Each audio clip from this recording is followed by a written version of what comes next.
copyright strike. There we go.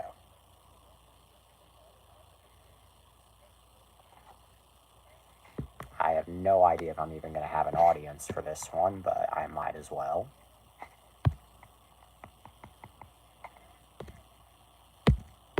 There we go.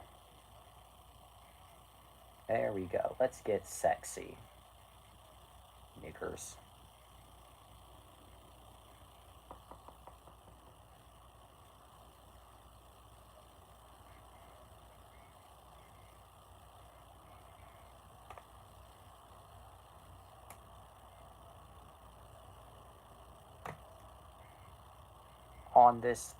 On time this time, no BS. I was actually literally about to bring that up. So, typically on Saturday,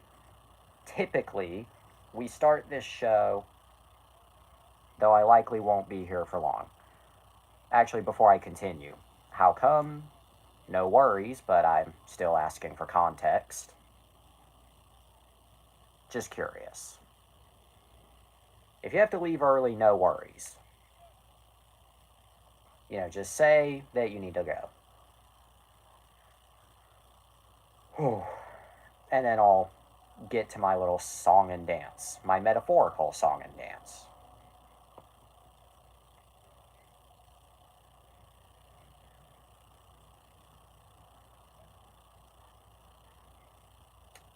Okay. Waiting for the context. What's the topic? I was actually just about to get to that. Also, I love... excuse me. Well, what I was saying originally, then I'll get to the topic. Typically on Saturday, I start this show about an hour and a half earlier because of SNL having a new episode, and I like to watch SNL. But it's a rerun tonight, and actually it's not even coming on tonight, so that means we're starting at the usual time of 11. As for the topic, a movie that I'm actually a little bit shocked I have not covered yet. Thomas and the Magic Railroad is a 2000 children's fantasy adventure film written and directed by Britt Allcroft, British woman, and produced by Allcroft and Phil Furrell. No idea if I said that name correctly, and I'm not even going to bother making sure if I did. The cast includes Alec Baldwin, Peter Fonda, Mara Wilson, Didi Khan, Russell Means, Cody McMains, and Michael E. Rogers, alongside the voices of Eddie Glynn and Neil Crone. Neil Crone, my beloved. Anyway.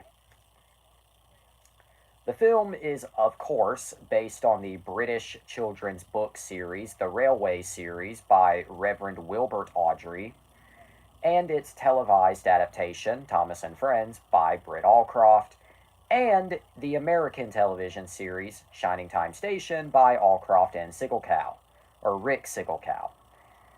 Rick Sigelcow, that's a name. Anyway. It is the only theatrical, live-action, animated film in the Thomas and Friends franchise.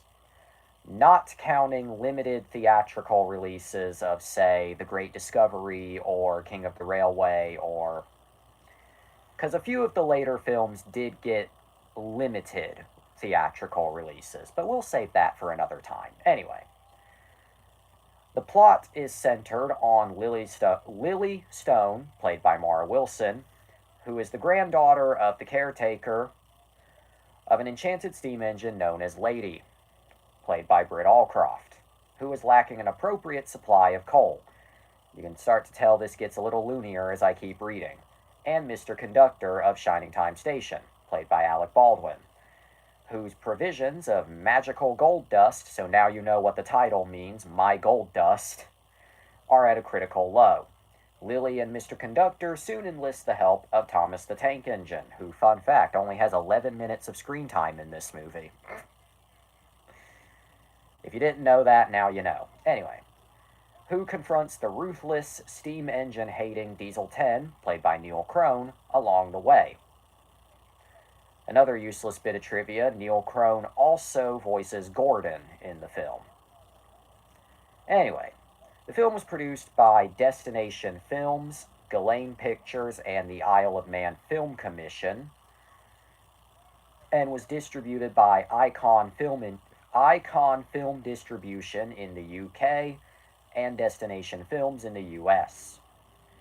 Anyway, the film premiered at the Odeon Leicester Square in the UK on July 9th, 2000.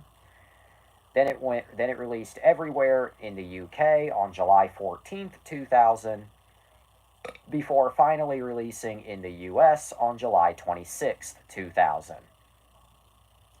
Remember, was a British thing, even though this movie was largely an American production. Kind of funny how that works, but anyway. The film had a budget of $19 million and made $19.7 million. Oops. Oopsie daisy. Anyway. Oopsie daisy. Anyway. Upon its release, the film was panned by critics, with criticism towards the acting, plot, special effects, and lack of fidelity to its source material. The film was also a box office bomb, grossing $19.7 million worldwide against its production budget of $19 million. Big oopsie there. Britt Allcroft resigned from her company in September 2000 due to the film's poor performance, and Hit Entertainment later acquired the company 2 years later, including the television rights to Thomas, making Thomas and Friends a Hit Entertainment property. As of October 2020, a second theatrical live-action animated hybrid film was announced to be in development at Mattel Films, which is, of course, the current owner of Hit Entertainment, with Mark Forrester serving as director. Although nothing has come of that project since, so, I mean, I'm not going to call canceled quite yet, but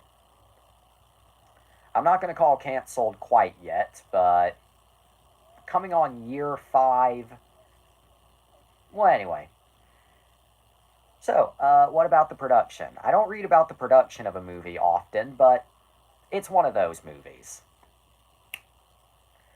In the early 1990s, the character of Thomas the Tank Engine was at the height of his popularity following 3 successful TV seasons.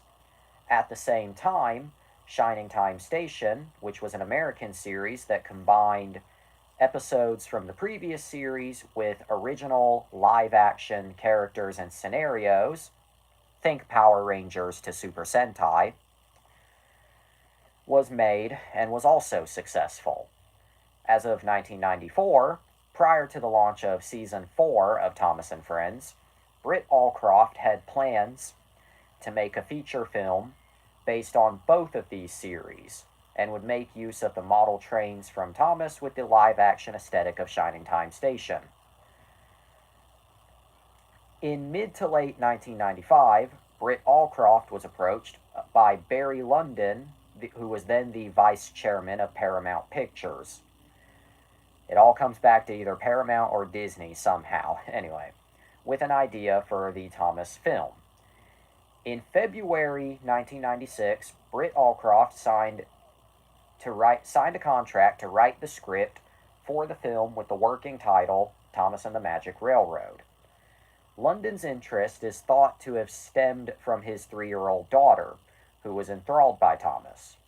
According to a press release, filming was to take place at the usual Shepperton Studios in the United Kingdom as well as the United States, with the theatrical release date set for 1997. However, later that year, London left the company, and Paramount shelved the plans for the film. This left Allcroft to seek other sources of funding. Discussions with Polygram about the film were held, but not for long because of the company being in the middle of a corporate restructuring and sale. Go figure. In the summer of 1998, during production of Season 5, Allcroft saw an Isle of Man Film Commission advertisement. They were offering tax incentives for companies wanting to film on the island. Allcroft visited and felt that the location was perfect, which I agree, it was. During that year, Barry London became vice chair. Let me try that again.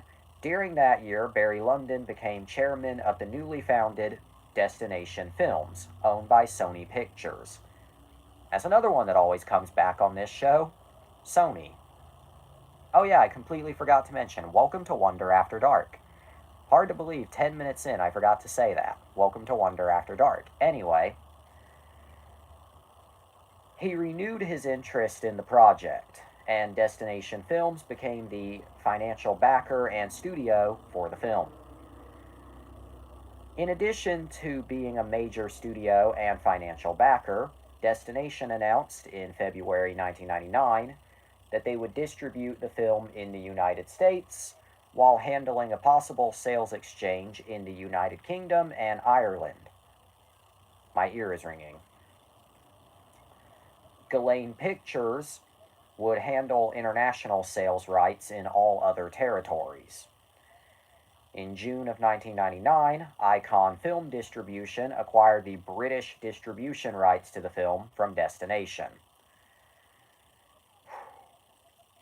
In early August 1999, it was announced that Alec Baldwin, Mara Wilson, and Peter Fonda had joined the cast to play Mr. Conductor, Lily Stone, and Burnett Stone, respectively.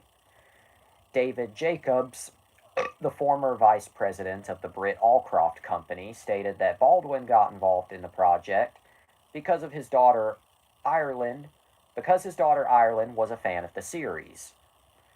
John Bellis was originally attached to voice Thomas, but was replaced by Canadian actor Edward Glynn, or Eddie Glynn. Although Ewan McGregor and Bob Hoskins had also expressed interest in the role. Could you imagine an alternate timeline where Ewan McGregor did not play Obi-Wan Kenobi because he was Thomas the Tank Engine instead? That would have been a reality. Anyway, Michael Angelis, who was at the time the UK narrator for the television series at the time, was originally cast to voice both James and Percy, but was later replaced by voice actresses Susan Roman and Linda Ballantyne. Keith Scott was originally set to voice Diesel 10, but was replaced by Neil Crone, which I feel was probably the best decision known to man. No disrespect to Keith Scott, but Neil is, to me, Diesel 10. But he's also Gordon. Anyway, Patrick Breen, known as the narrator for Britt Allcroft's other show, The Magic Adventures of Mumphy, was originally set to voice both Splatter and Dodge, but was eventually replaced by both Kevin Frank and Neil Crone. Oh yeah, Neil Crone has 3 roles in the film. Anyway, principal photography began on August 2nd, 1999, and wrapped on October 15th, 1999. The movie was filmed, at the Strasburg Railroad in Strasburg, Pennsylvania, as well as Ontario, Canada, Toronto, Ontario, Canada, and on the Isle of Man. The Castletown Railway Station on the Isle of Man formed part of Shining Time Station, and the goods shed at Port St. Mary Railway Station became Burnett Stone's workshop. Running shots of the Indian Valley train were filmed at the Strasburg Railroad location, and the larger passenger station where Lily boards the train is the Harrisburg Transportation Center. Norfolk and Western 480475 was repainted as the Indian Valley locomotive. My apologies if this is boring. Sodor was realized as usual using models, but this time with the addition of chroma key, otherwise known as green screen. The models were of course animated using live action remote control as seen in the television series.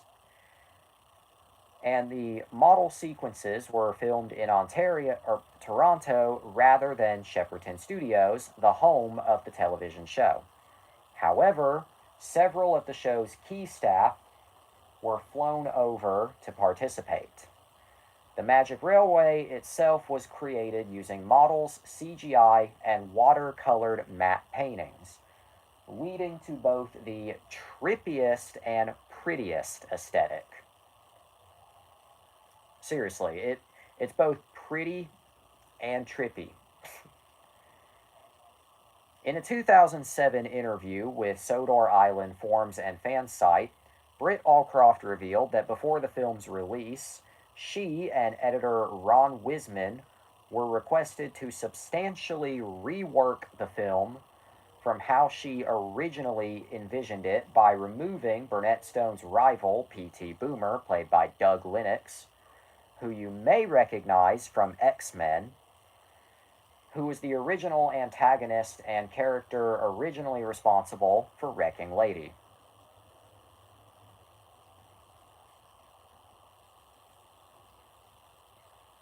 I see the view count just went back up from 0 to 1. If you did leave during this entire time, I'm not repeating myself, not trying to sound, and it went back down to 0. YouTube seems to love to play this game to me where it'll mess with the view count while I do these, thus making me unsure if there's actually 0 viewers, 1 viewer, 2, 4, 6.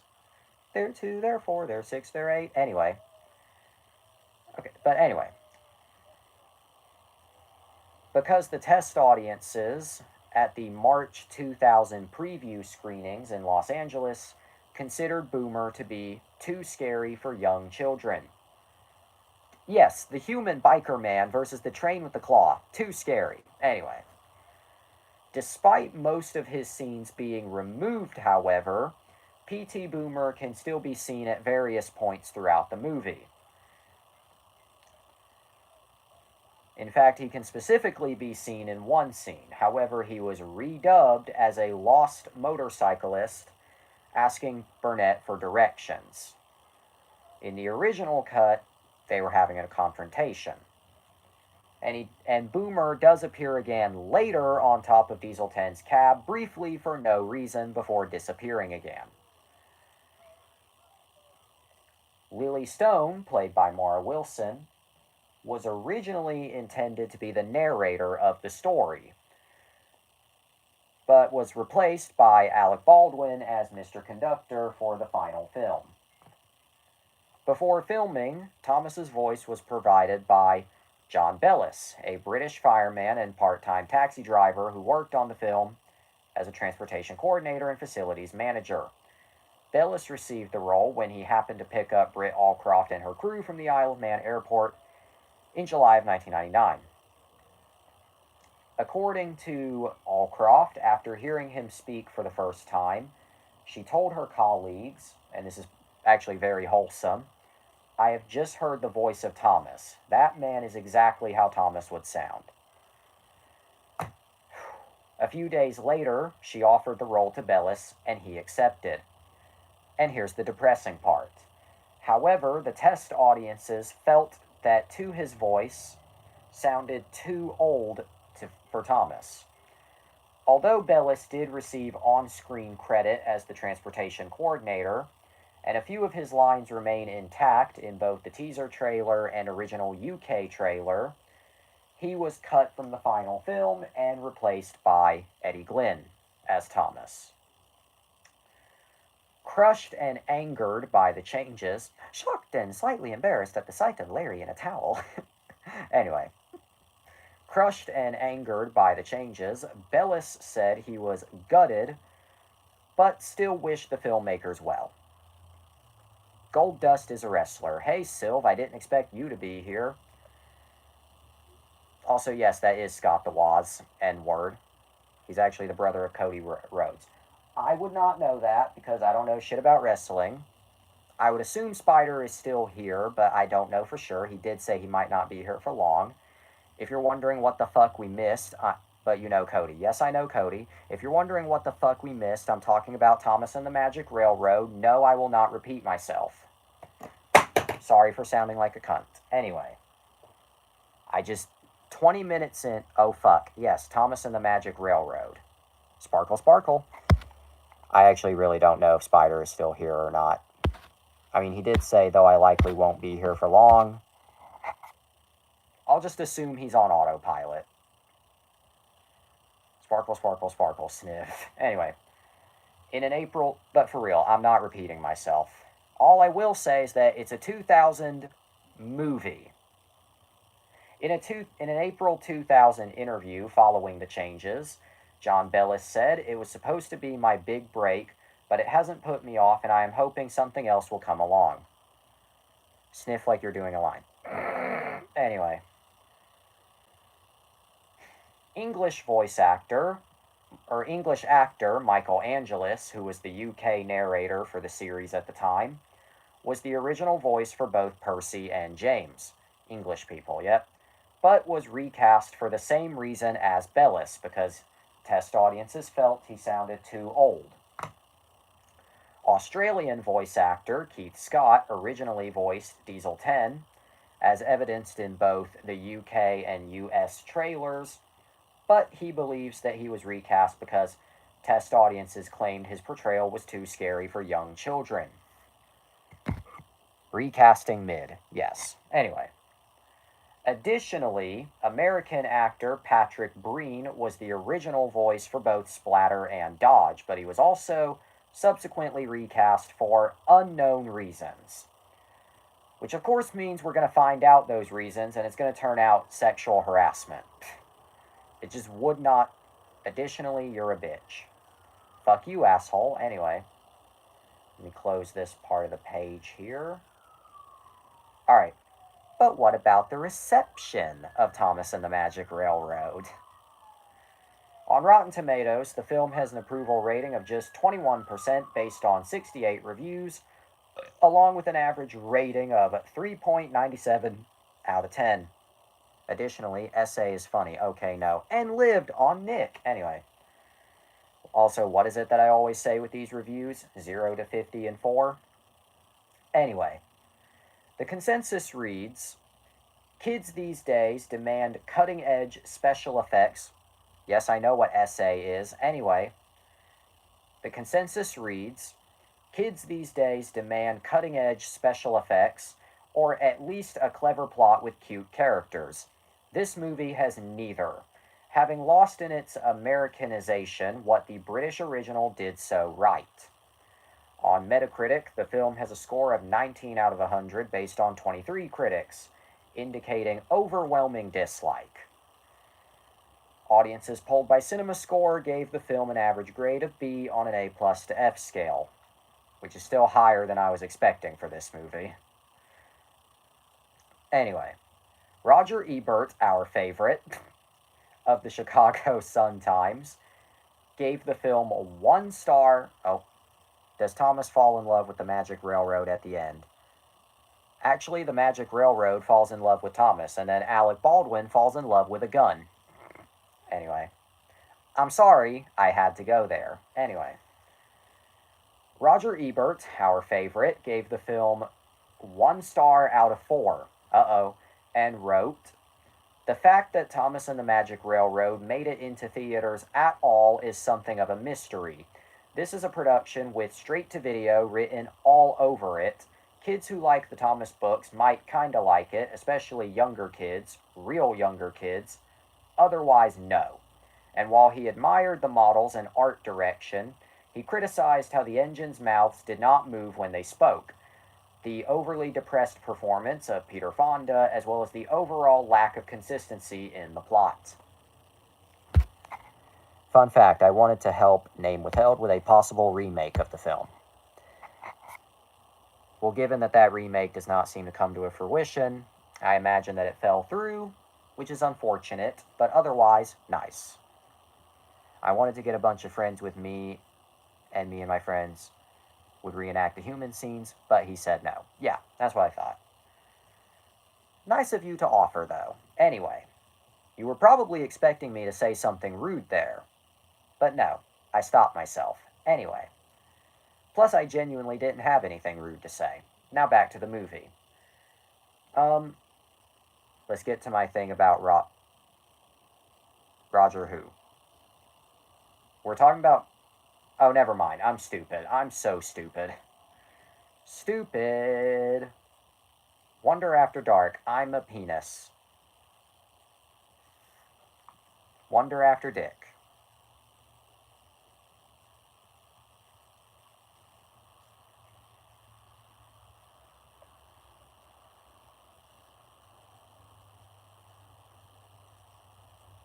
Okay, now what does it say? I can understand where Ebert is coming from. They had the budget to make the mouths move because it's a movie, but no. Yeah, that's what I was about to say. I get where he's coming from. I do get it because, this is a big budget movie for theaters. Well, if you call $19 million big budget, I get where he's coming from. So, the mouths moving, I get that. But, number one, yeah, at the same time, they wanted to be consistent with the show to a degree. Well, not just consistency with the show, but you have to remember this would have been 1999 when the movie was being produced. Let's just say 1999 was when it was filmed. You have to understand, CGI was a very primitive technology still. It was rapidly getting better, but it was still primitive. I imagine, let's just use this as our reference model. Mara Wilson actually liked doing the film. I kind of suspected that because she still seems fond of it. Anyway, let's just use this as our stand in. CGI was still a very primitive technology in 1999, and I imagine they likely thought it would have been too expensive to do like CGI faces. She thought it was fun to be on the trains. Fuck, I would have fun with that. Like, no, genuinely. If there is one thing that brings out the true tism in autism, it's being able to climb inside something large. That would get me. Which is why if I ever get involved with a new live action production, I've been on a train a few times. Yep, that's cool. Anyway, but I'm saying, like, consistency with the show, yes, but I imagine they probably thought animated faces for the engines would either, and you can't come, damn. But I imagine they probably thought animated faces would be either too creepy or too expensive. I'm betting on too creepy. That's what my bet is. But yeah. Also, I may or may not plane crash into a building times two. Yep. Also, I may or may not have something in the works with this little goober. Stay tuned. Anyway. But I do get where he's coming from. But way to be a negative asshole. Why does Jeremy not appear anymore? Because 9/11. That joke is funny, but also jokes on you. Jeremy was a post 9/11 character. Jeremy debuted in the hit era years after 9/11 occurred. I hate to sound like the well actually guy, but I know the show well enough to know that. On hit.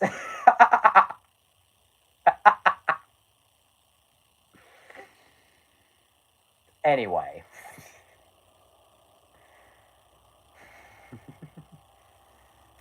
Okay, anyway. On shit. Let me turn the fan on.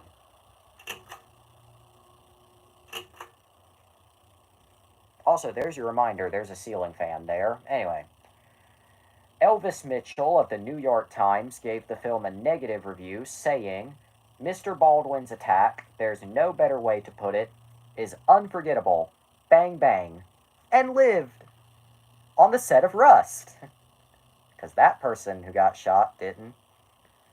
I always feel like anyone named Elvis is wrong. I know, right? Anyway. I'm not funny. Okay. Just turning something on in the background. $3 says it's Family Guy. What did I tell ya? To me, there was only ever one.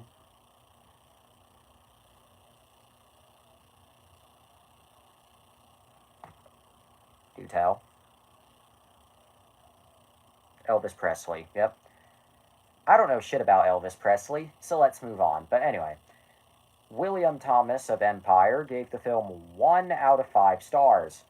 He was critical of the film's special effects, stating that, believe it or not, the true villains of this piece are in fact the special effects. His daughter died, rest in peace.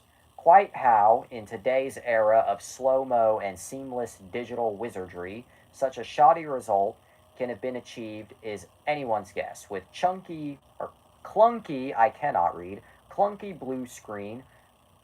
Okay, yeah, that's kind of a valid one. Spot a mile off mat work, you fucking cunt, and an absolute lack of synergy between real life and animated action. Okay, yeah, that's fair. The true villain is P.T. Boomer. They forgot to fully delete him. I mentioned that earlier. They tried to delete him, but he kept creeping his way back into the system. Anyway. It all conspires to provide an appropriately amateur sheen.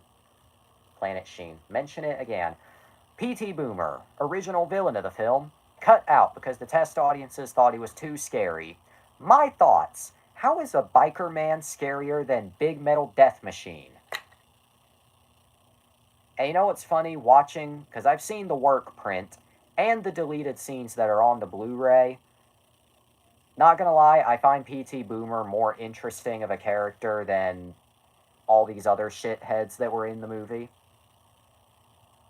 Yeah, Big Metal Death Machine's scarier. Like, huh? Like, what?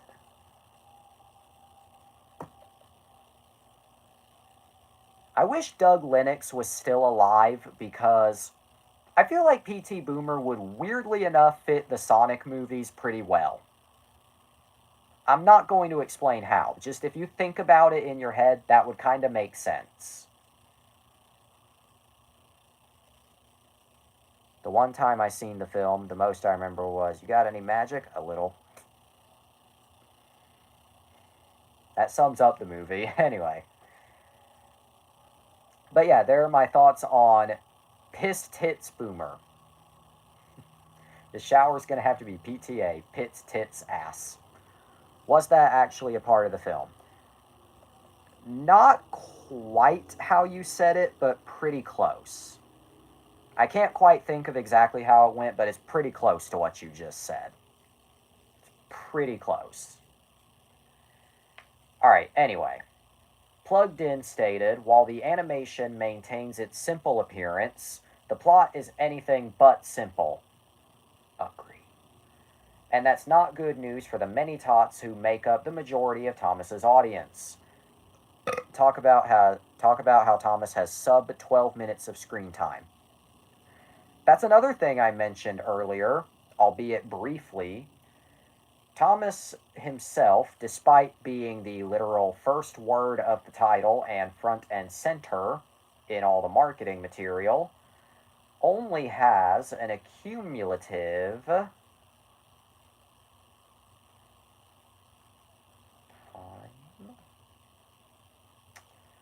11 minutes and 49 seconds of screen time. Let's just round that up to 12 minutes. Yeah, the movie is And the Magic Railroad, yep. But let's just round that up to 12 minutes of screen time. Anyway, switching back and forth between Shining Time and Sodor, interweaving two relatively complex storylines, may confuse more than it challenges. Parents may well find that their children are squirming in their seats long before Thomas rides his magic rails into the sunset. That's a sentence. That said, and the magic notwithstanding, tykes who do manage to grasp the complex storylines and can sit still for an hour and a half will learn good lessons about friendship, courage, hard work, and being kind. Where the hell does this movie teach you about hard work? I mean, friendship, courage, okay, yeah, being kind, I guess. Hard work, huh? Huh? Shining Time Station never aired here that I know of. Thomas aired as shorts on Treehouse to fill up a time slot. In my case, because I did not see Thomas and the Magic Railroad when it came out in theaters, I was born 5 years too late for that, but... And if you ever forget my exact age, there's your reminder. Shining Time Station mid.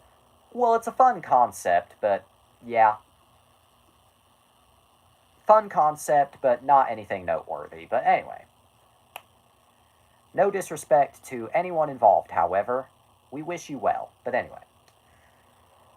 Okay, but like friendship, courage, okay, I can kind of see those. Hard work, huh? Shitting Time Station, yep. Anyway. And finally, Neil Minow of Common Sense Media gave the film 3 out of 5 stars, writing that it will please Thomas fans, but that the plot might confuse kids.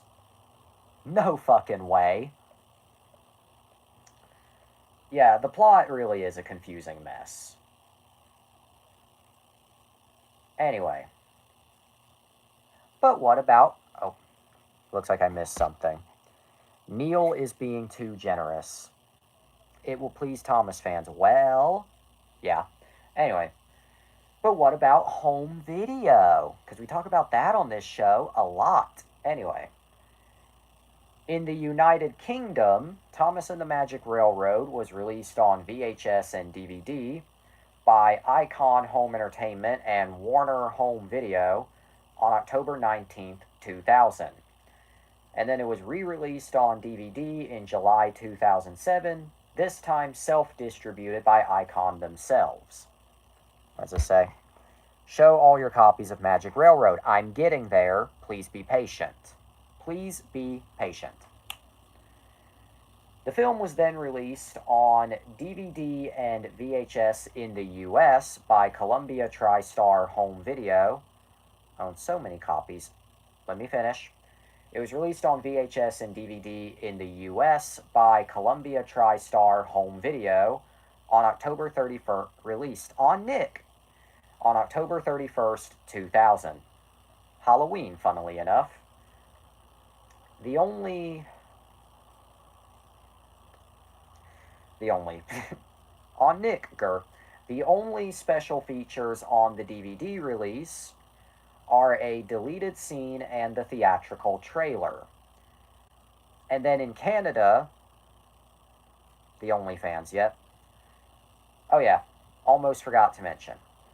In 2007, Sony Pictures Home Entertainment reissued the film as a double feature with The Adventures of Elmo in Grouchland, and then it was re-released by Sony again as a double feature, or a triple feature, my apologies, with The Adventures of Ilo and Otis, God, I can't fucking read, and The Bear. Y'all should watch The Bear. It's a really good show. Anyway, what does it say?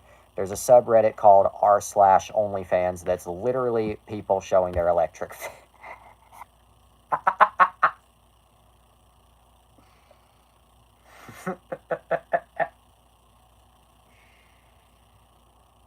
Look it up. I'll do that later. I'll do it later. Anyway, I believe you, but I'm not going to look it up right this second. Anyway, it was then released on VHS and DVD in Canada by Alliance Atlantis. There's also r/Pocket Pussy. Why does that? No comment. Anyway. Just no comment. Anyway. Then it was released on VHS and DVD in Canada. It's people fitting their cats in their pocket. Tiny kittens. Well, that's good to know. Anyway. Before I get interrupted again, in Canada, the film was released on VHS and DVD by Alliance Atlantis. Unlike the American DVD, the Canadian DVD is completely bare bones. Yep. Just the movie. Unlike the American DVD. Canada sucks. I agree, which is why we should replace Canada with a parking lot. And replace America with a parking lot. We should just make a giant parking lot. and then put Walmart right in the center. Anyway. And finally, a Blu-ray DVD. Say this like Stingy. Don't do that again. Mine. Anyway.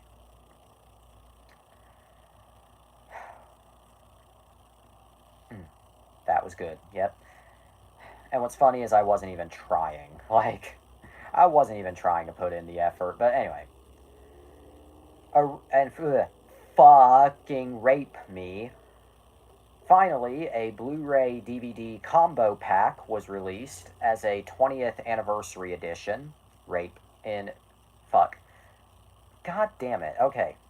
Finally, a Blu-ray DVD combo pack was released in... It's a rape was... Anyway, a Blu-ray DVD combo pack was released in 2020 as a 20th anniversary edition from Shout Factory, who you may know as the distributor for Power Rangers on DVD. If you know, you know. Yes, I do know, unfortunately. Anyway, Shout Factory, under license from Sony Pictures Home Entertainment. You may know Shout Factory as the distributor for a number of Power Rangers and Super Sentai seasons on DVD. Anyway, and this edition released on September 29th, 2020. Don't you put it in your mouth. Don't put it in your mouth. Yep. Anyway, you are not listening. Anyway, this edition released on September 29th, 2020. The 20th anniversary edition includes a 2-part documentary about the making of the film, Thomas Sucks, Fuck You, Asshole, new interviews with the cast and crew, and a rough-cut version of the film, including extended and deleted scenes, as well as the storyline of P.T. Boomer. An interesting tidbit about that Blu-ray release, by the way. I'm not even born yet. Okay. An interesting tidbit about that Blu-ray... Also, I'm going to say something. Go ahead. Just go ahead. I'm predicting it's either I don't care about this topic or something, you're obnoxious. The Mandalorian. Okay, not where I thought that was going. Apologies for the assumption. It's just typically when you say, I'm going to say something, that's where it heads, but I do apologize. Anyway, The Mandalorian. Was there more to that, or no? Oh. Mandu. Let me try that again. Mando and Grogu have this absolutely wholesome dynamic. Agree, but that's a story for another time. Good. Anyway. Back to fuck shit cocksuckers. Okay. An interesting tidbit about the Blu-ray release of Thomas and the Magic Star Wars Marathon. No. Anyway. An interesting tidbit about the Blu-ray release of Thomas and the Magic Railroad. Interesting tidbit. It was originally slated... Thomas Marathon. Actually, I think that one might be a little bit more mentally draining, because where the flying fuck do you start? Especially because actually on this show, I've already kind of darted it all over the place, because we went All Engines Go, the early model era, Thomas and the Magic Railroad, but then we've also mentioned Big World, Big Adventures along the way so far, so yeah, the chronological timeline is just way off, on this show at least. But anyway, back to what I was trying to say. The Blu-ray for Thomas and the Magic Railroad was originally slated for a June 2020 release, but after scenes from a work... Name withheld calls Nia nigga. Why does that not surprise me? Oh no, I don't mean that in like a I'm upset with him way, but that, just reading that sentence on camera does not surprise me. Why do I feel like he is a horribly racist individual? I don't mean horrible individual, I just mean horribly racist. So don't think I'm trying to insinuate. Is racist like me. From gamer to racist. Me personally, I do not even know who in my life fills that slot at the moment. I don't motherfucking know. But we haven't done anything. They're a totally peaceful racist group. Anyway, totally peaceful racist couple. I wonder if the Ku Klux Klan is invited to your wedding. Anyway, enough before I get canceled. Because I know for a fact this is going to get dug up like 5 years from now and it's game over from there. Anyway, the racist chat got leaked. We haven't done anything. We're a totally peaceful racist group. And just like that, we've come full circle back to the original. Took long enough. I was wondering when we would finally loop back around to the origin of that joke. The Thomas group chat got leaked. The entire plot of Trouble in the Sheds. Anyway. Alright, back to what the fuck I was trying to say. The Blu-ray was originally scheduled for a June 2020 release. But after scenes from the work print, and by that I mean the entire work print, leaked online, it caused Shout Factory to delay the Blu-ray to September 2020. Trouble in the Sheds was sexual. Yes, indeed. Which I find to be kind of a pointless effort because the work print of the movie that was on the Blu-ray is not the same one that leaked online. Penis in the morning, penis in the evening, penis at supper time. When penis is on a bagel, you can eat penis anytime. Penis bagel bites. Bite-sized penises on wholesome little bagels. Penis during prime time, pizza girl. I love that video. Coincidentally, that video is about where I am mentally. Depressed and horny. Because it wouldn't be depression without horniness. Anyway. You should be concerned. Anyway. I found them at the supermarket and I nearly came.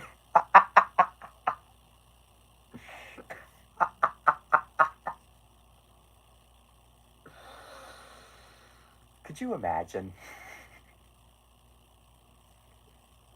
You just look down at your britch. You just... Because I thought they were disgusting.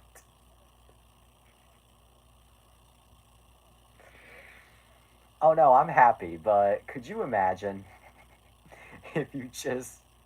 You're getting excited over pizza bagel bites, and you just hear... And you... Just that mental image. That excitement would turn to terror. That should not be funny to me. But I came over bagel bites clean up.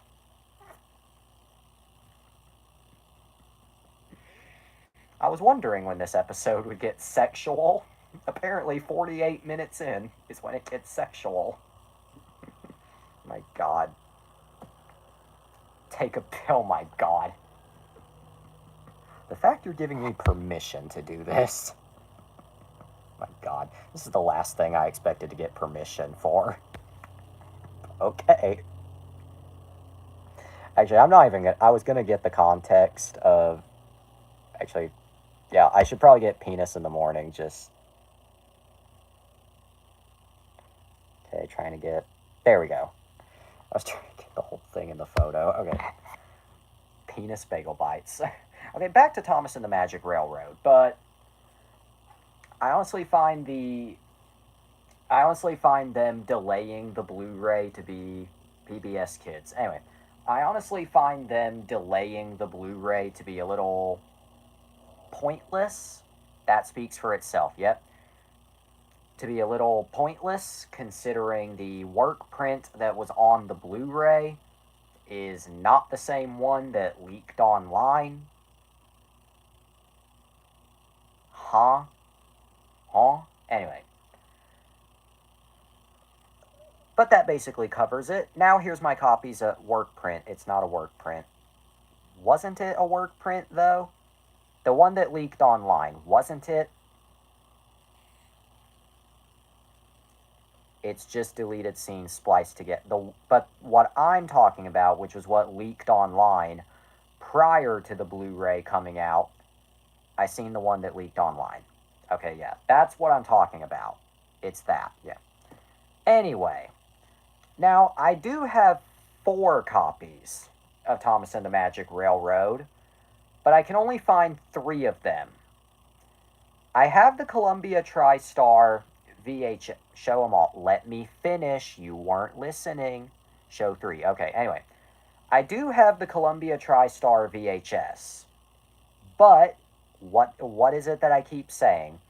It is packed up in a sea of boxes full of stuff that I have not seen in 5 years, and it's completely unknown. Fuck it. You want to see my goddamn nipples? Here. Here are my nipples. Look, look, look, look. You want to see my tits? Here, see them. You asked for that. You may not have wanted it. That's not what I meant. Not what you meant, but you kind of walk.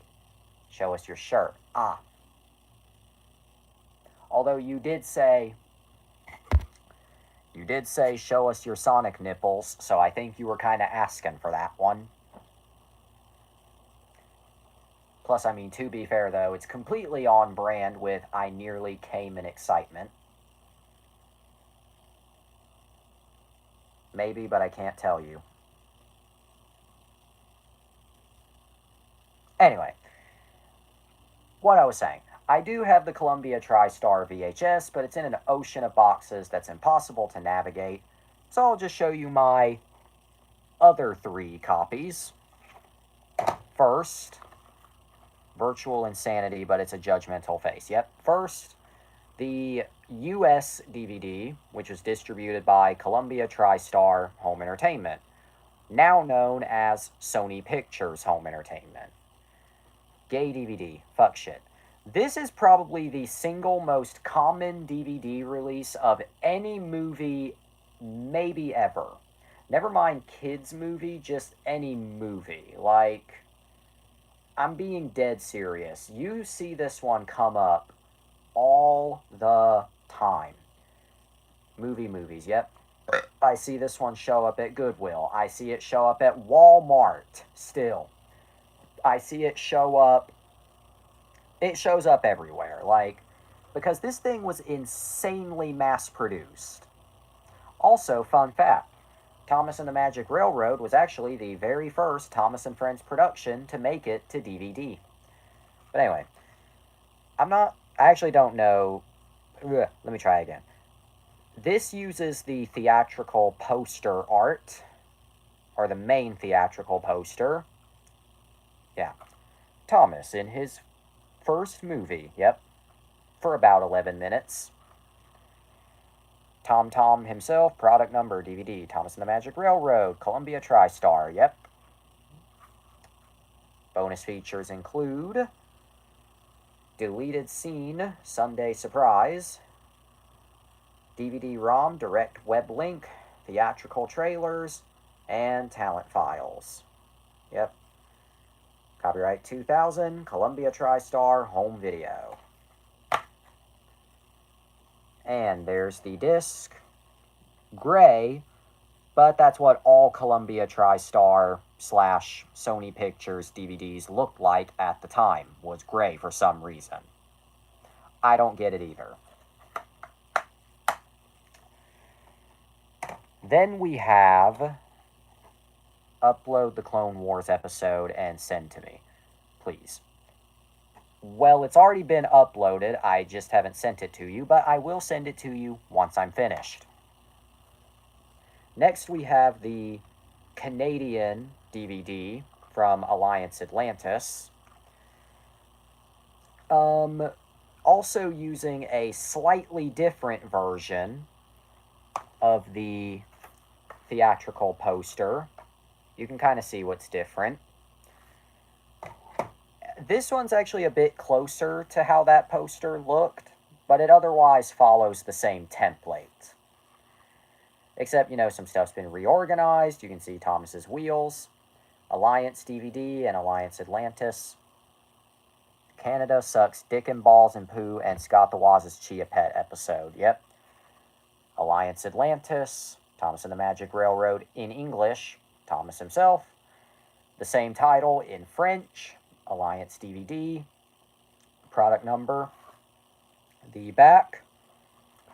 No bonus features because the Canadian copy is completely bare bones.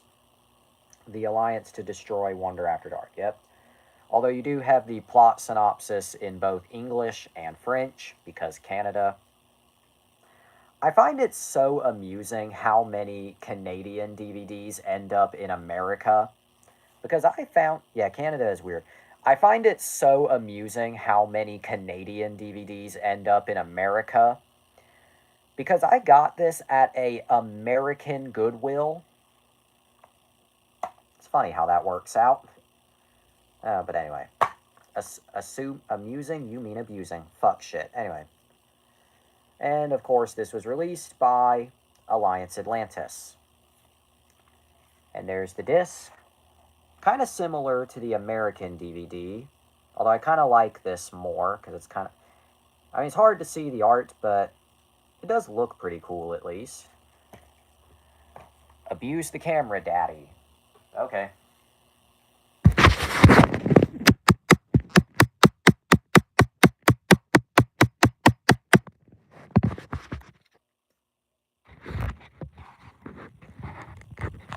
Anyway.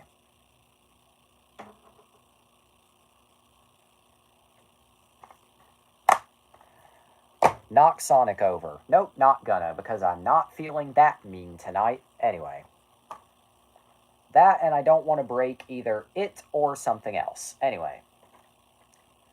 And the last copy that I have is, of course, the 2020 Shout Factory Blu-ray, which was, of course, released to coincide with the 20th anniversary.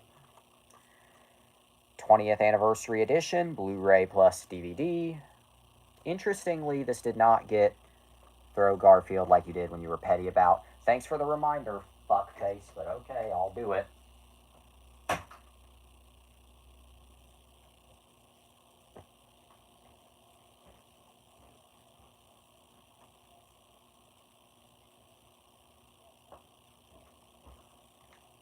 And strangely, I feel like if he were watching this right now, he would find that a little funny.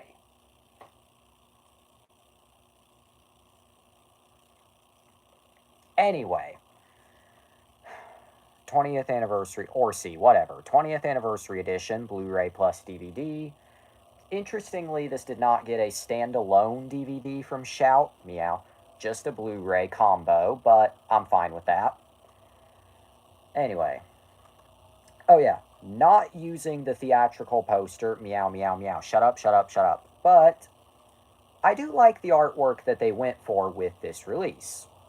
Simplistic, but I do think it's quite nice. Now, can someone explain to me, meow mix 10 hours. Yeah. Now, can someone explain to me why Shout did not use the original logo? Huh? I mean, this logo is fine, but what was wrong with the original? Anyway. Blu-ray, DVD, 2-disc set. There's a simple explanation for that. Foreshadowing a future episode. Anyway, Thomas and the Magic Railroad, Tommy Boy, SDH, Shout Factory Kids, product number. The back. Bonus features include Return to Shining Time, 2-part documentary, Hello Mr. Conductor, interview with Alec Baldwin, Finding Your Sparkle, interview with Mara Wilson, There's Something About This Place, interview with Didi Khan, The Sounds of Sodor, interview with composer Honey. Choco called, he says you suck. Did he actually? Okay, thank God. I was about to say. No, I was actually about to say. Oh yeah, it's time for the funny image. 1 second.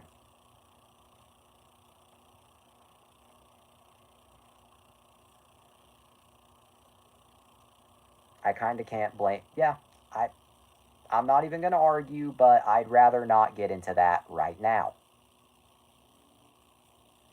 By the way, here's Al.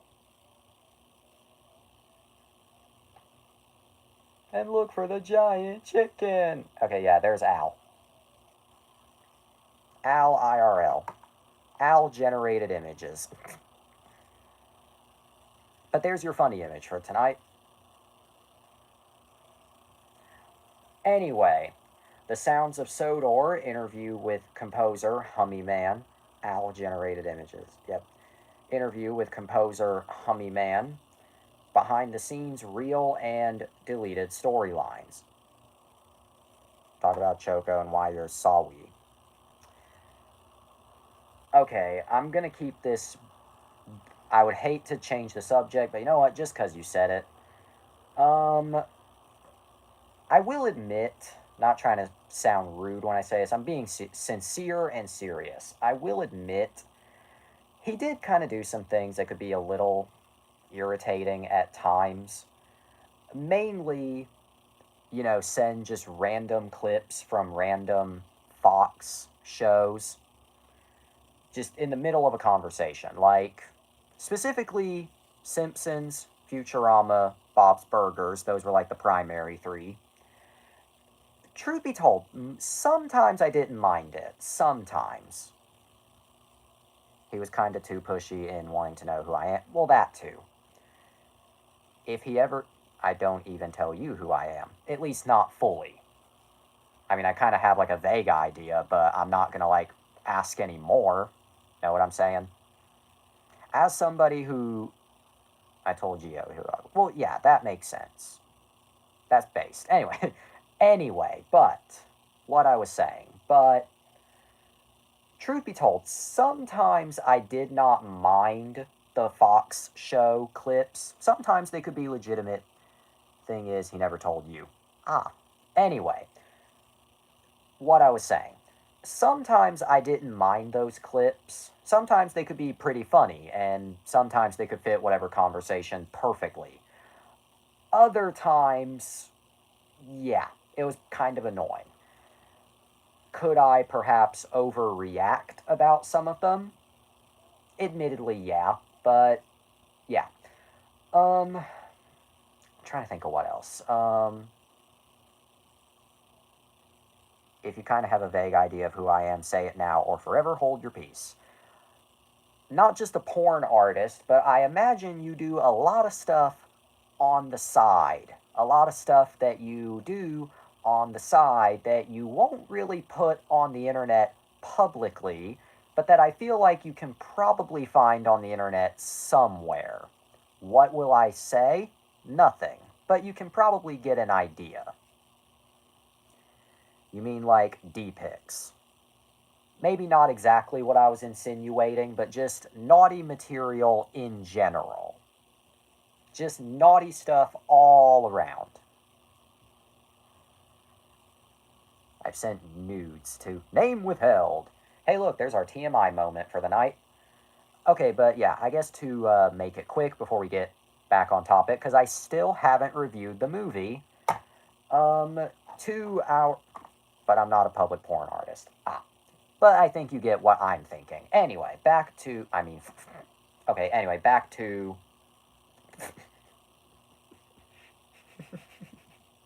Okay, back to what you were originally telling me to talk about on this episode. To.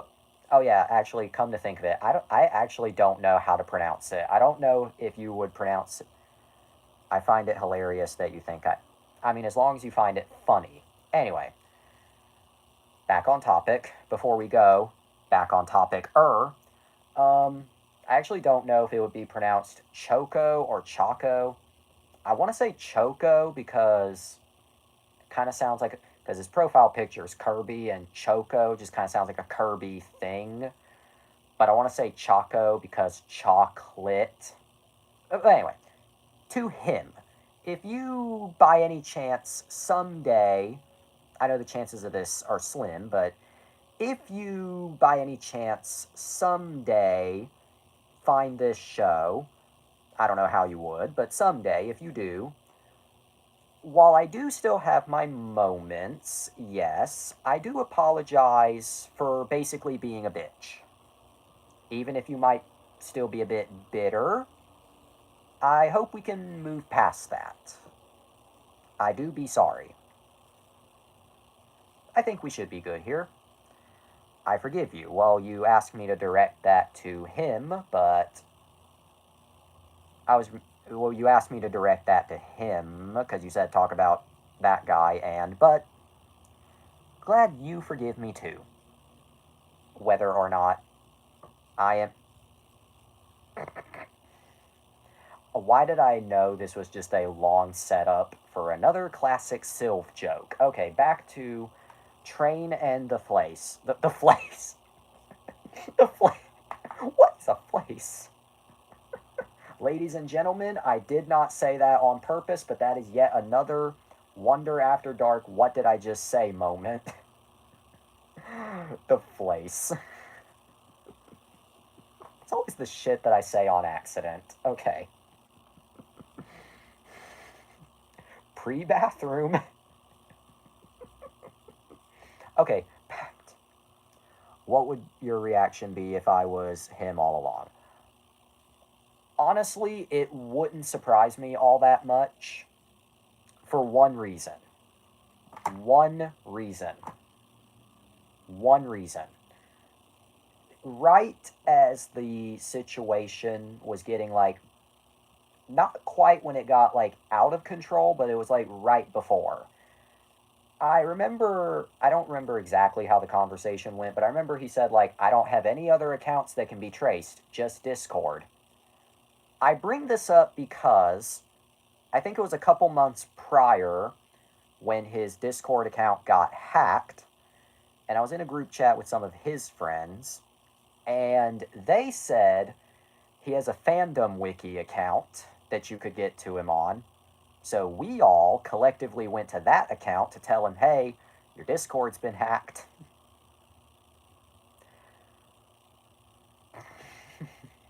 It doesn't take rocket science to see what's a little wrong there.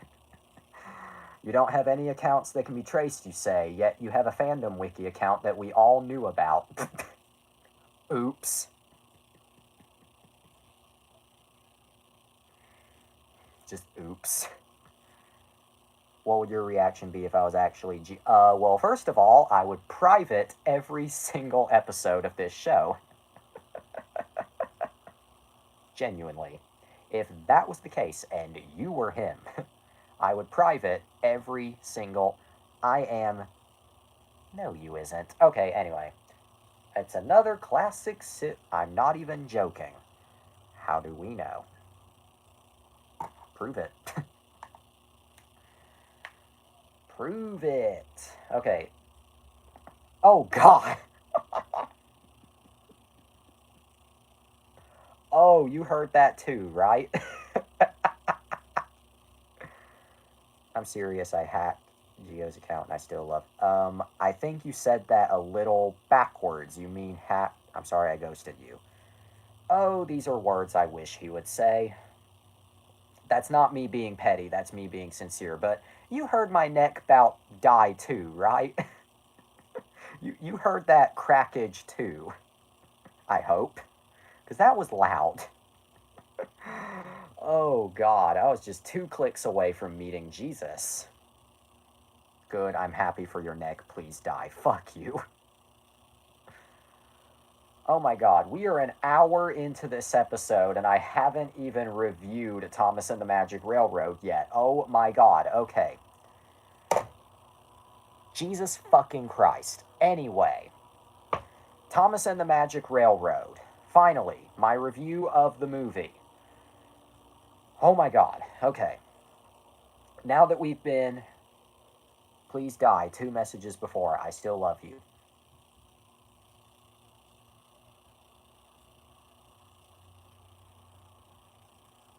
Anyway, Thomas and the Magic Railroad. Okay.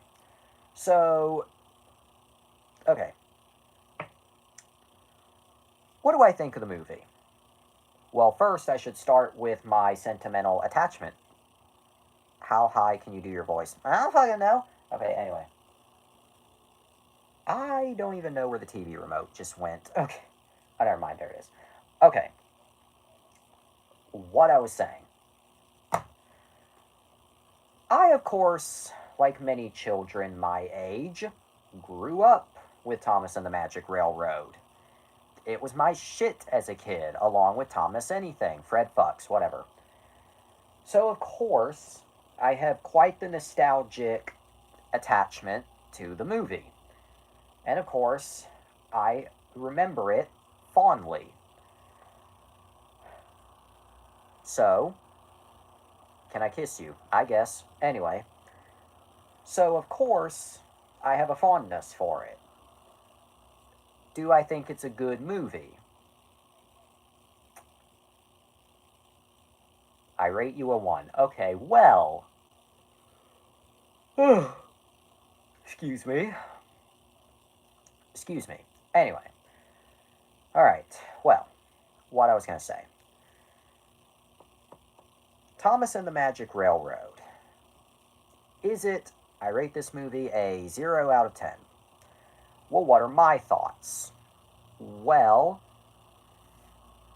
I'm going to rate it in an interesting way. Just kidding.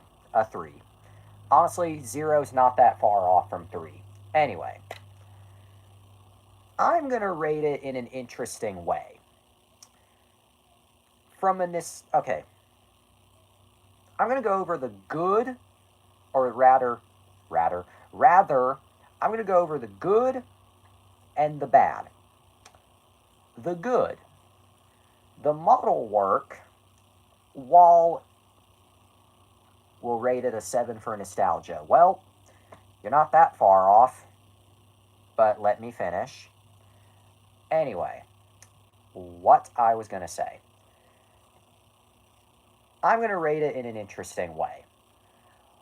While I do think overall it is a bad movie, I don't think that it's necessarily bad, for the sake of being bad. I think it's a combination of factors that make it bad.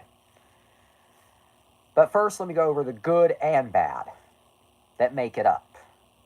I think the good would be the music. The music, while it is, pretty much orchestra tracks, is very just exquisite. I think, the orchestral score of the movie is great.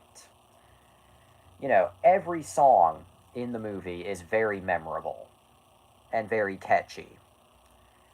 And it sticks with you. The model work, the sodor, the engine scenes are also great.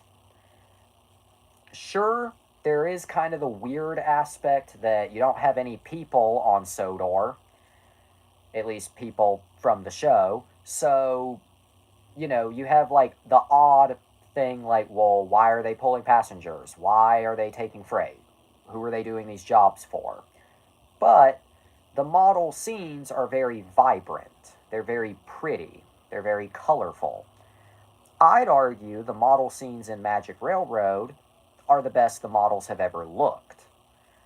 Very just vibrant and colorful and full of life.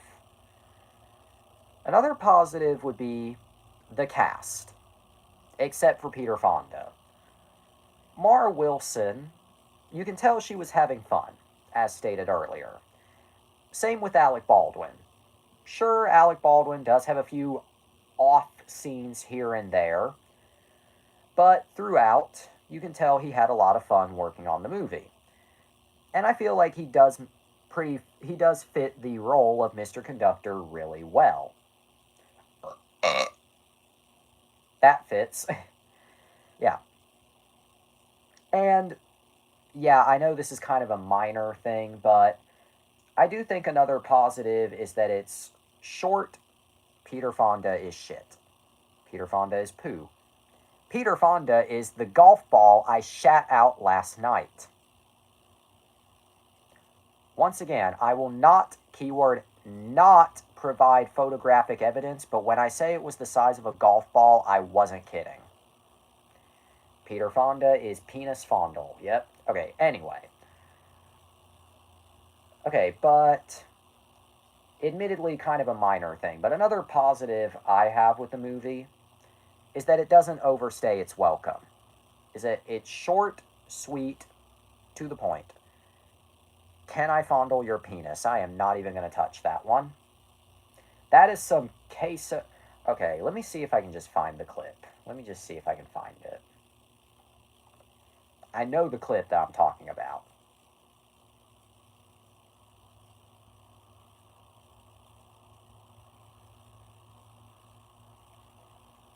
Okay. Yep, there's the clip. There's the clip. Can I fondle your penis? Can I fondle your penis? That just gave me the same energy as this. How far away is our house? Yo, Queso's booby milk with the 5 gifted. Sodomizing Santa. Yep. Queso's booby milk. Same energy. Can I fondle your penis? Queso's booby milk. Same energy.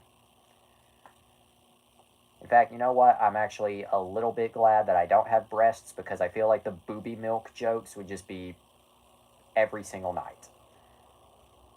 Critical is an idiot. I'm not sure what that has to do with queso, but okay. Which is funny, the amount of times that I've had people on TikTok in my comments say that I look like Moist Critical. Do you agree? I have seen very little of Moist Critical outside of memes, but most of what I've seen, I think sometimes he can make a good point, but a lot of the time he seems kind of negative. The one time he was right was with Butch Hartman, when he's talking about Oaxis and how much of a scam it was. Yeah.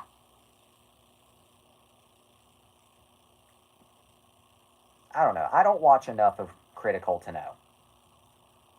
Also, flashback to probably my favorite TikTok comment of all time. No. Of all time. Somebody once commented on one of my TikTok videos, you will absolutely talk positive about Logan Paul, pretend you have a gun to your head. I was in the middle of something, let me finish. Audience. Flashback. It wasn't that long ago. It was a couple months ago. Might have even been last year. I don't know. But I remember somebody commented on one of my TikToks, and you will absolutely love it. Somebody commented, listen carefully, you look like Moist Critical's cousin, Wet Judgment. I'm going to repeat that. Somebody commented, you look like Moist Critical's cousin, Wet Judgment. Wet Judgment.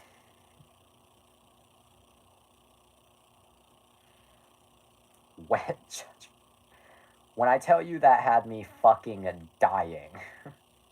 No, I don't mean dying of embarrassment. No, I damn near... Now refer to my other comment. Okay.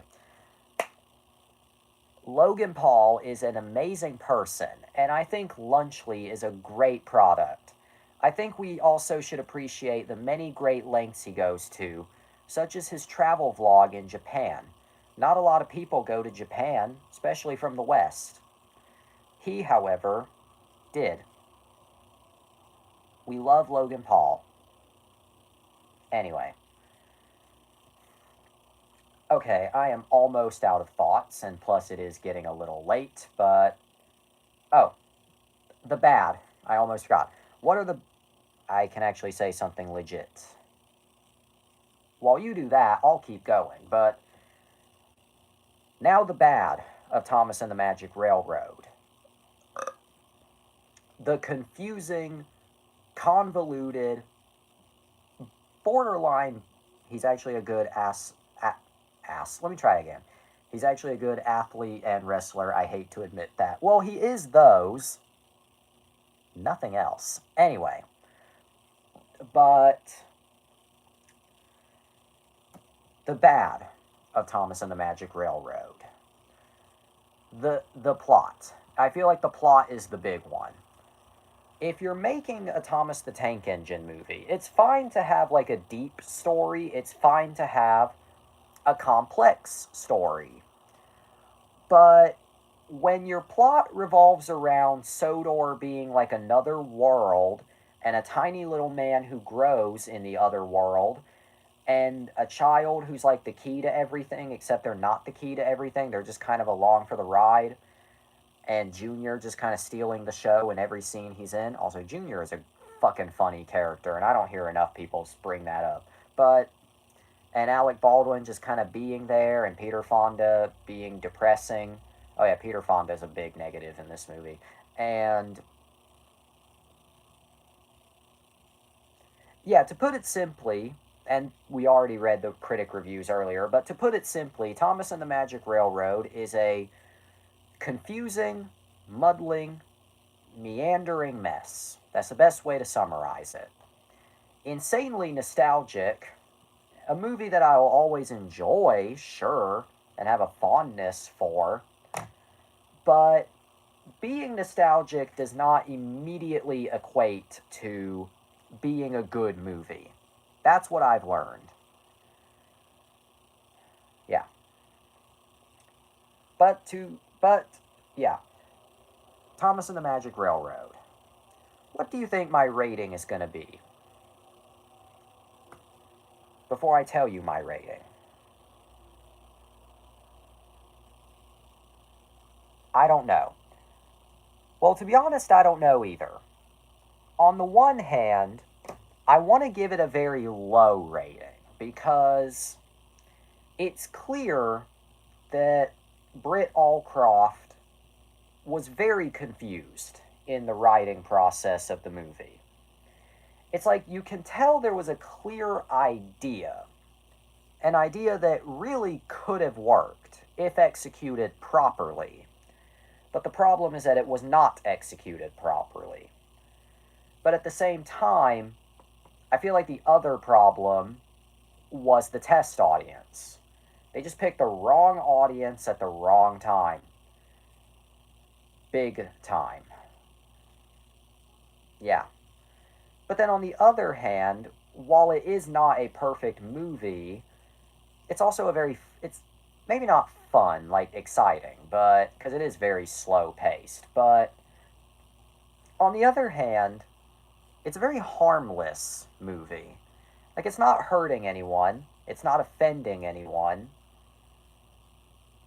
Sure, it may have done some stuff along the way, but otherwise, it's a harmless, inoffensive, decently made children's film.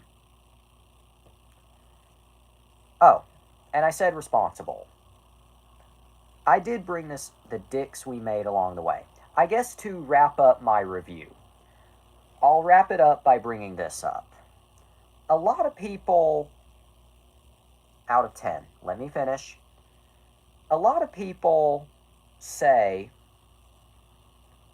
that Thomas and the Magic Railroad was responsible for where the Thomas franchise is now. Do I think that's the case? Directly speaking, no. Do I think it's a factor? Maybe. Maybe not the movie itself, but I definitely, yeah, absolutely not. I don't think the movie was a direct factor, but I do think in one way, I don't know, let me be a bit more descriptive so it makes sense what I'm trying to say. It's just a definitive no. Okay, then. I mean, that is your not even one way. Well, that's your personal opinion, and I respect your opinion. In my opinion, I feel like it was a disconnect between the movie and the show, but not in the way you might think. While Thomas and Friends, the show, was more focused on simpler, easier to understand storytelling, Magic Railroad required you to use your brain more.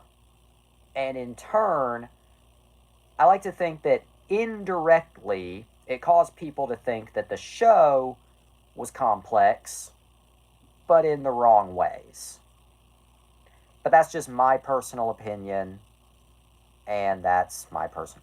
Oh God, what's to say? I feel like saying it's even a factor in the series' downfall is akin to unleashing your inner driver. Don't even fucking go there. I'm not even trying to sound rude. You are my audience after all, but don't even fucking go. Listen, I may have been a bitch a few months ago, but don't even compare me to Driver Joe. Just genuinely. Just because I have an opinion that's maybe a little unorthodox, I'm not comparing. Okay, sorry for the assumption, but whatever. But yeah, I guess out of 10, I'm really not sure, but I guess if I had to give it a rating out of 10, I would probably give Thomas and the Magic Railroad. I'm saying others who do is akin to that. Okay, well, that makes sense. Anyway.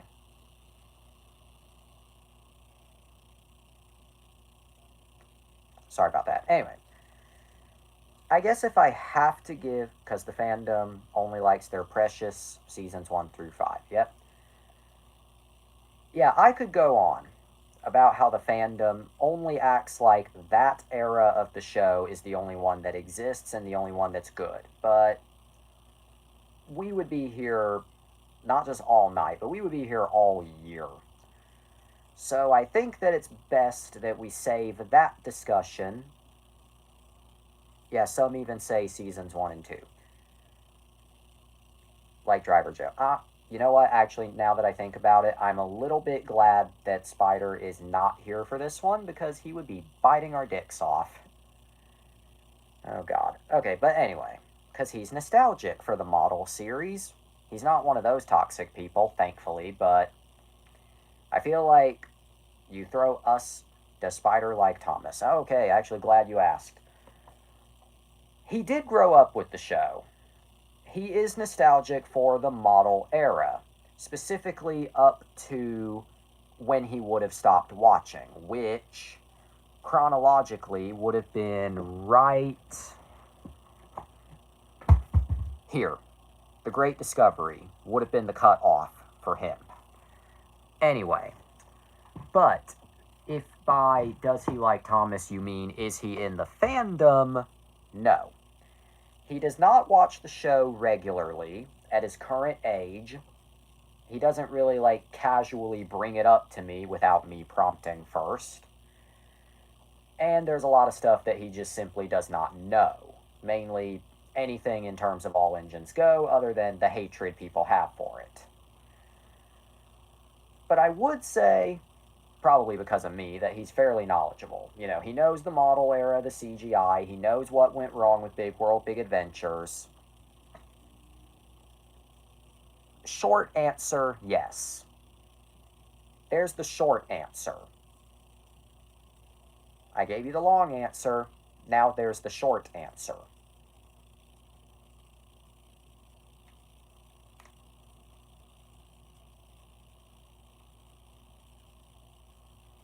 Now you're rating. Okay. Because it feels like I've been interrupted like 2 million times. Okay. I don't know. If I had to give Thomas and the Magic Railroad a rating out of 10, because remember, I'm conflicted. Like, on the one hand, it's a very flawed movie, but on the other hand, I do treasure it quite a bit. And I do. Copper Laydown. There's distraction number 666. Anyway, because I'm conflicted. Like, I do treasure it, I do cherish it, but it's not a great movie. So, I'm going to put it somewhere squarely in the middle.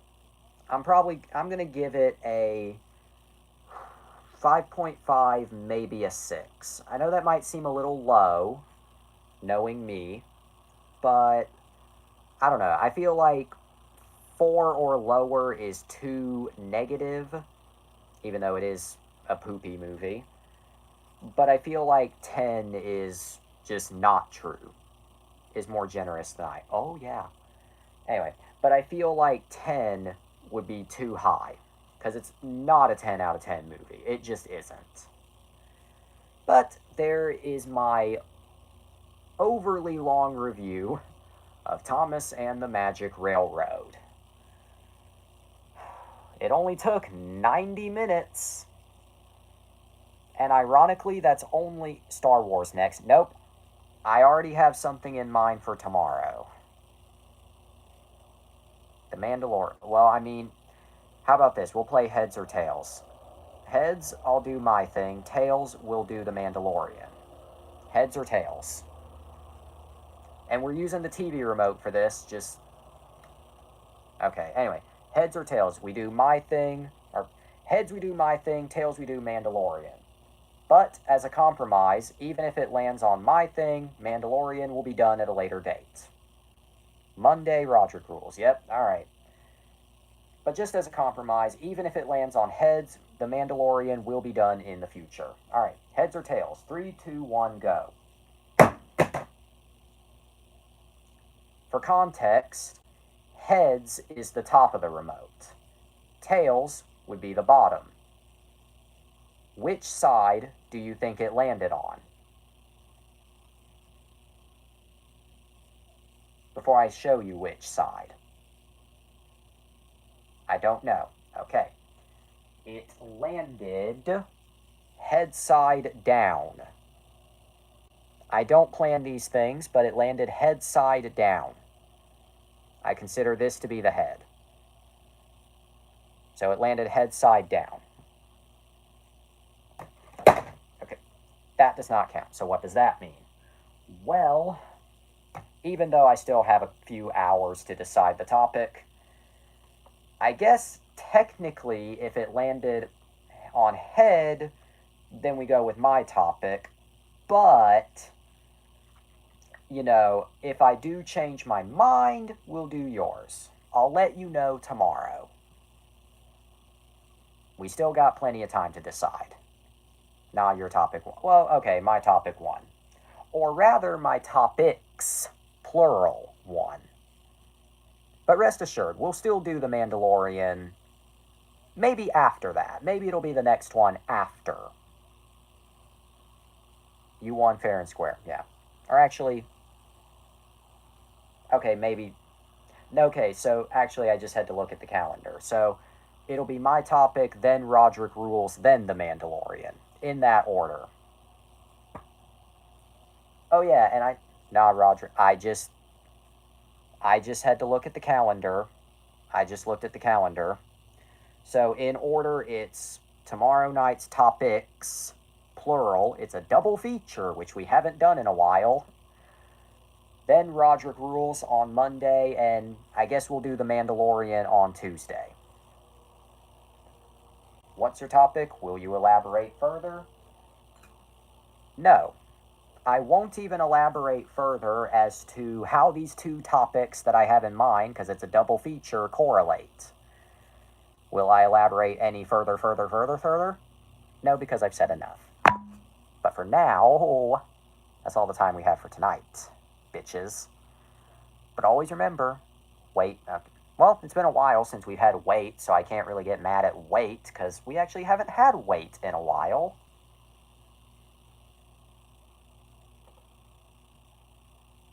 We actually haven't had that in a while, so you know what?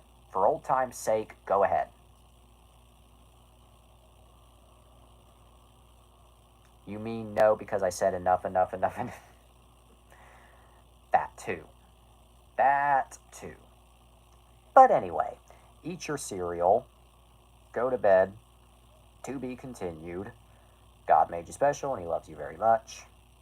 If you do drugs, you go to hell before you die. I know I did that a little backwards, but whatever. Good night, and wait no. We shall wait no more. Have a day.